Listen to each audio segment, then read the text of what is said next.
नमस्कार, स्वागत है आपका बिहार समाचार में। बिहार सरकार ने आज बिहार की जनता के लिए कई बड़े ऐलान कर दिए हैं। अब बिहार में एलपीजी गैस सिलेंडर का ई-केवाईसी करने का लास्ट डेट आ चुका है। और वहीं बिहार में जिन्होंने भी राशन कार्ड को अभी तक आधार कार्ड से लिंक नहीं किया, उनके लिए भी जरूरी खबर है। तो इधर बीपीएससी के तहत बिहार में जो दूसरे चरण की शिक्षक भर्ती परीक्षा हो रही है, उसमें कुछ गड़बड़ी की आशंका जताई जा रही है। कुछ सेंटर की परीक्षा को कैंसिल कर दिया गया है। तो इधर बिहार की राजनीति से भी बड़ी खबर है। तो आज के ही तमाम बड़ी खबरों के बारे में आपको विस्तार से बताएंगे। पर इससे पहले आपसे एक छोटी सी अनुरोध है कि इस वीडियो को एक प्यारा सा लाइक अवश्य कर दीजिएगा। आपका एक लाइक करना ही हमारी मेहनत का फल होता है। तो चलिए शुरुआत करते हैं आज की पहली और बड़ी खबर से। बिहार में घरेलू गैस यानी एलपीजी गैस के उपभोक्ताओं के लिए बड़ी खबर है। उनके लिए लास्ट आखिरी मौका बचा हुआ है 15 दिसंबर तक। अगर उन्होंने ई-केवाईसी नहीं करवाया तो फिर उनका गैस कनेक्शन भी बंद होगा और उनकी सब्सिडी भी नहीं मिलेगी। जी हां, बिहार सरकार ने खुद इसको लेकर कह दिया है कि रसोई गैस की सब्सिडी अगर उन्हें चाहिए और उनका गैस कनेक्शन वो चाहते हैं कि मिलता रहे तो ई-केवाईसी को जरूर ही कराना होगा। इसके लिए सभी गैस उपभोक्ताओं को अपनी गैस की आपूर्ति से संबंधित एजेंसी में जाकर, यानी कि जहां से वो गैस ले रहे हैं उस एजेंसी में जाना होगा और वहां पर आधार कार्ड के जरिए बायोमेट्रिक ई-केवाईसी किया जाएगा। और आपको बता दें कि ज्यादातर जो गैस कनेक्शन है वो महिलाओं के नाम पर ही है, इसलिए महिलाओं को ही अपना ई-केवाईसी करवाने के लिए जाना होगा। आधार कार्ड को उन्हें लेकर जाना है, इसलिए बहुत ही कम समय बचा हुआ है। मात्र 15 दिसंबर तक के लिए आपके पास टाइम है। जल्द से जल्द आप आधार से अपना ई-केवाईसी करवा लें, गैस कनेक्शन को ई-केवाईसी करवा लें, नहीं तो आपका गैस कनेक्शन भी बंद होगा और आपको जो सब्सिडी मिलता है वो भी बंद होगा। बिहार में आंगनबाड़ी सेविका सहायिकाओं की हड़ताल खत्म हो गई है। 71 दिन तक ये हड़ताल चला और आखिरकार आंगनबाड़ी सेविका सहायिकाओं ने अब बिहार के मुख्यमंत्री नीतीश कुमार के आश्वासन के बाद काम पर लौटने का अब फैसला कर लिया है। जी हां, आपको बता दें कि राज्य भर की करीब 2028 लाख आंगनबाड़ी कर्मी अपनी मांगों को लेकर पिछले 71 दिनों से हड़ताल पर थे। और अब खबर आ रही है कि मुख्यमंत्री से मिले आश्वासन के बाद आंगनबाड़ी कर्मियों ने अब हड़ताल को वापस ले लिया है और संयुक्त संघर्ष समिति ने सभी आंगनबाड़ी कर्मियों से हड़ताल खत्म करके काम पर वापस लौटने को कह दिया है। और वो जानकारी के लिए यह भी बता दें कि मानदेय बढ़ाने के साथ ही अपनी 4 सूत्री मांगों को लेकर यह हड़ताल पर थी। पिछले दिनों आंगनबाड़ी सेविका सहायिकाओं ने आरजेडी दफ्तर के बाहर भी जोरदार हंगामा किया था और इस दौरान पुलिस ने आंगनबाड़ी सेविका सहायिकाओं पर लाठीचार्ज भी कर दिया था और उन्हें वाटर कैनन चलाकर खदेड़ दिया था। तो पुलिस ने इस मामले में करीब 2000 आंगनबाड़ी सेविकाओं के खिलाफ केस भी दर्ज किया था।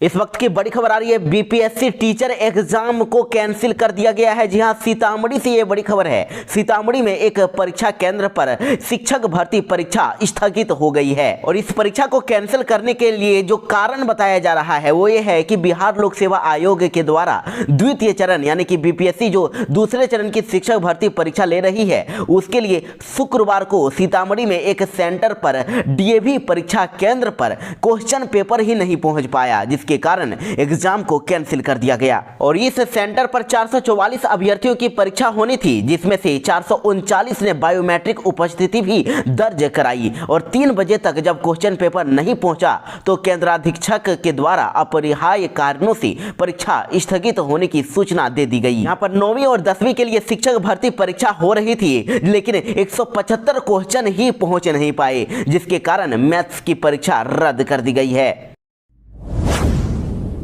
बड़ी खबर आ रही है, दरभंगा एम्स के निर्माण का रास्ता साफ हो गया है। जी हां, नीतीश सरकार ने केंद्र की सारी शर्तों को मान लिया है। बिहार सरकार ने केंद्र की सभी शर्तों को स्वीकार करते हुए दरभंगा के शोभन में एम्स के निर्माण से जुड़ा प्रस्ताव केंद्र सरकार को भेज दिया है। और स्वास्थ्य विभाग के अपर मुख्य सचिव प्रत्यय अमृत ने नई दिल्ली में केंद्र स्वास्थ्य एवं परिवार कल्याण मंत्रालय के सचिव सुधांशु पंत को इससे जुड़ा प्रस्ताव भेजा है। तो अब बिहार में दरभंगा में एम्स निर्माण का रास्ता साफ हो गया है। अब वहां पर एम्स का निर्माण हो पाएगा।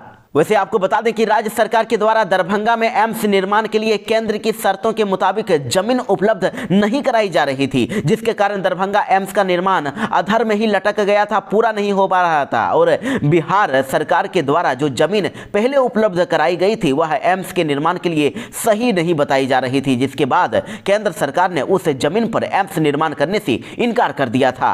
तो अब इसको लेकर खूब सियासत हुई और केंद्र और राज्य सरकार एक दूसरे पर आरोप और प्रत्यारोप भी लगा रहे थे। लेकिन अब दरभंगा एम्स के निर्माण के लिए बिहार सरकार ने केंद्र सरकार की सभी आवश्यक शर्तों को स्वीकार कर लिया है और अब एम्स निर्माण की जमीन का समतलीकरण करके बिजली और पानी की आपूर्ति यहां पर बहाल करने की जिम्मेदारी राज्य सरकार की दे दी गई है और इसमें दरभंगा एम्स को 4 लेन से भी जोड़ने का काम भी शामिल है। बिहार को एक और वंदे भारत एक्सप्रेस ट्रेन की सौगात मिलने वाली है। जी हां, बहुत ही जल्द अब राजधानी पटना से यूपी की राजधानी लखनऊ के बीच अब एक और वंदे भारत एक्सप्रेस ट्रेन को चलाया जाएगा। आपको बता दें कि राम मंदिर के उद्घाटन के बाद अयोध्या जाने वाले श्रद्धालुओं को इस ट्रेन के परिचालन से बड़ी सुविधा होने वाली है। Patna Lucknow via DDU Ayodhya route पर वंदे भारत ट्रेन का सर्वे पूरा हो गया है, तो और इसका लाभ लखनऊ के श्रद्धालुओं को भी मिलेगा। अगले साल जनवरी के महीने में किसी भी दिन पीएम मोदी इसका शुभारंभ कर सकते हैं। बिहार के बैंक कर्मियों के लिए बड़ी खबर आ रही है। 17% के उनके वेतन में बढ़ोतरी कर दी गई है। अब हर महीने 5,000 से 15,000 तक का उन्हें लाभ मिलेगा। जी हां, बैंक ऑफिसर्स व एम्प्लॉयज का 12वां वेतन समझौता अब संपन्न हो गया है और समझौते के तहत अब वेतन पुनरीक्षण की प्रभावी तिथि 1 नवंबर 2022 होगी। इसका फायदा बिहार के 35,000 बैंक कर्मियों को होगा। मूल वेतन, महंगाई भत्ता, मकान किराया भत्ता, वाहन भत्ता आदि में कुल 17% की अब उन्हें वृद्धि होगी। यह वेतन पुनरीक्षण की सार्वजनिक बैंक, निजी क्षेत्र के बैंक और ग्रामीण बैंक में लागू होगा। तो अब उनके वेतन को 17% बढ़ा दिया गया है और इससे बैंक कर्मियों के प्रति माह वेतन में 5,000 से 15,000 रुपए वेतन वृद्धि का अनुमान है और कर्मचारियों और अधिकारियों के लिए वार्षिक लोड फैक्टर का वेतन में वृद्धि में वितरण अलग से किया जाएगा।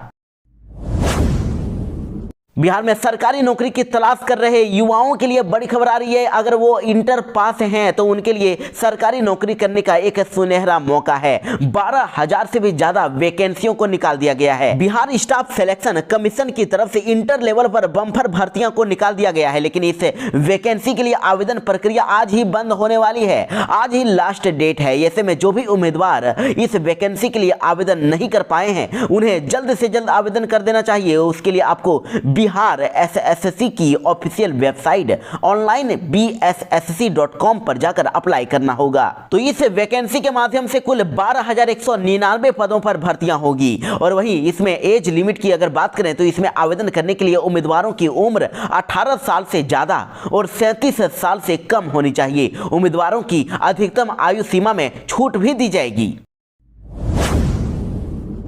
बड़ी खबर आ रही है। देखिए, शिक्षकों ने अब सीधा सीधी सरकार को चेतावनी दे दी है। उन्होंने कह दिया है कि अगर शिक्षा विभाग अपने आदेशों को वापस नहीं लेता है तो फिर बड़ा आंदोलन होगा। जी हां, बिहार राज्य प्राथमिक शिक्षक संघ के कार्यालय एग्जीबिशन रोड में अखिल भारतीय प्राथमिक शिक्षक संघ की राष्ट्रीय महासचिव कमलाकांत त्रिपाठी ने संवाददाता सम्मेलन किया और उन्होंने ये घोषणा कर दी है कि शिक्षा विभाग बिहार सरकार के अपर मुख्य सचिव के पाठक के द्वारा हर रोज जो नए नए तुगलकी फरमान जारी किए जा रहे हैं, अगर शीघ्र ही सरकार इसे वापस नहीं लेती है और शिक्षकों पर जो कार्रवाई की जा रही है उसे वापस नहीं लेती है तो फिर अखिल भारतीय प्राथमिक शिक्षक संघ के निर्देशानुसार बिहार राज्य प्राथमिक शिक्षक संघ 10 दिसंबर को होने वाले संघ की बैठक में बड़े आंदोलन की घोषणा करेगा। बिहार के सरकारी विद्यालयों के लिए थोड़ी सी राहत की खबर है। के पाठक ने बड़ी घोषणा कर दी है। बिहार के सभी सरकारी विद्यालयों में अब रूटीन में बदलाव कर दिया गया है। जी हां, बिहार के सभी सरकारी माध्यमिक, मध्य माध्यमिक और उच्च माध्यमिक विद्यालयों में यानी कि कक्षा 1 से लेकर 12वीं तक के सभी विद्यालयों में अब एक ही समय सारणी से पढ़ाई होगी, एक ही रूटीन चलेगा और इस फैसले को बिहार की शिक्षा विभाग के अपर मुख्य सचिव के पाठक की तरफ से राहत माना जा रहा है। वहीं रूटीन में कुछ बदलाव भी किया गया है। अब कक्षा 1 से लेकर 12वीं तक की जो 8वीं घंटी होगी वो खेल की घंटी होगी। जी हाँ, दोपहर 2:50 से लेकर 3:30 तक बच्चे इंडोर और आउटडोर खेल में सहभागी बनेंगे। वहीं माध्यमिक यानी कि कक्षा 9 और 10 तथा 11 और 12 के जो विद्यार्थी होंगे वो 8वीं घंटी में खेल या बागवानी से संबंधित गतिविधि करेंगे, काम करेंगे। और पुस्तकालय में पढ़ाई के लिए भी एक घंटी निर्धारित की गई है। और जिन विद्यालयों में पुस्तकालय नहीं है, लाइब्रेरी नहीं है, वहां के शिक्षक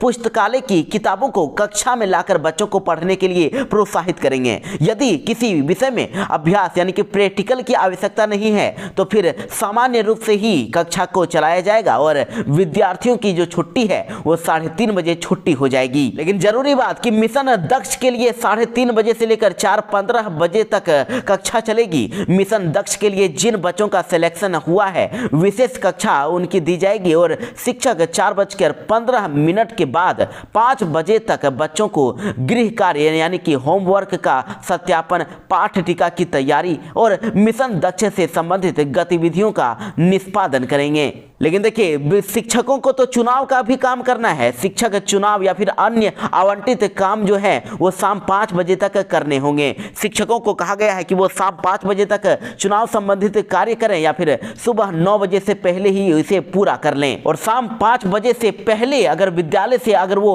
अनुपस्थित हो जाते हैं, अगर वो चले जाते हैं तो उन शिक्षकों पर कार्रवाई की जाएगी। मधुमक्खी पालन करने वालों के लिए बड़ी खबर है। 90% तक का सरकार अनुदान देने जा रही है। जी हां, पटना जिले में मधुमक्खी पालन करने के लिए सरकार ने नई योजना की शुरुआत की है जिससे मधुमक्खी पालक काफी कम लागत में अच्छी कमाई कर सकेंगे। कृषि विभाग उद्यान निदेशालय की ओर से मधुमक्खी पालन एवं मधु उत्पादन कार्यक्रम के तहत 2200 मधुमक्खी बॉक्स लगाने की योजना को स्वीकृति मिल गई है। इसमें मधुमक्खी पालकों के लिए 75% से लेकर 90% तक की सहायता राशि का प्रावधान किया गया है। अनुदान करने के लिए बॉक्सों की अधिकतम संख्या 50 निर्धारित की गई है, यानी कि सरकार ही 75 से 90% तक का पैसा दे देगी। आपको बता दें कि एक बॉक्स में 40 किलो मधु का उत्पादन हो सकता है। सही ढंग से अगर मधुमक्खी पालन किया जाए तो एक बॉक्स में हर साल 40 किलो मधु का उत्पादन होगा। और खुले बाजारों में मधु की कीमत अभी 400 से 500 रुपए किलो है। तो ऐसे में मधुमक्खी पालक हर बॉक्स पर 400 से 1000 लगाकर हर साल 16,000 से लेकर 20,000 रुपए कमाई कर सकते हैं। तो जो भी इसके लिए इच्छुक हैं उनके लिए आपको बता दें कि इसके लिए अभी पोर्टल खुला नहीं है, लेकिन इच्छुक पालक अपना आवेदन जल्द ही विभागीय पोर्टल पर कर सकेंगे।